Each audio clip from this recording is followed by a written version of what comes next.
কিরে জুয়েল, তুমি নাকি নতুন লোক দিব শুনলাম, এখনো আসে নাই? হ্যাঁ শুনছি তো, কিছুক্ষণ আগে একজন বলে গেল এখনো বসার কথা, এখন আসে না। কি রে তোরা কি কস? ছোট একটা রুমের ভিতরে 8 জন লোক থাকি, কেডা বলছে লোক দিব? ওর সবাই রাম। কিরে কি করবি এখন? দেশে থেকে নতুন লোক আসছে, একটা রাত থাকতে দে, পরে সকালে ম্যানেজ করে দেবো। ভাই,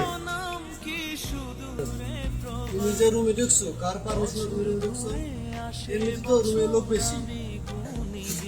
ভাই আমারে বলছে এই রুমে জায়গা আছে, ঠিক আছে, এজন্য আমি আইছি।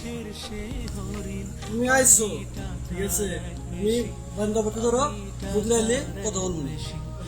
এই মশারো, রুমের ভিতরে আমার তোমার লোক দিছে, তখন রুমের দায়িত্ব দিছে, আর রুমে কেউ আইকা।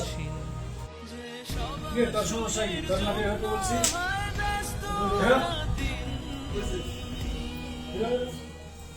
আমি টাকার এক মেশিন, আমি টাকার এক মেশিন।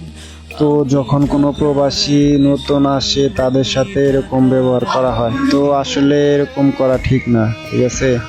তো সবাইকে ভিডিওর মাধ্যমে বুঝাইয়া দিলাম, যদি ভিডিওটা ভালো লাগে শেয়ার করে দিবেন।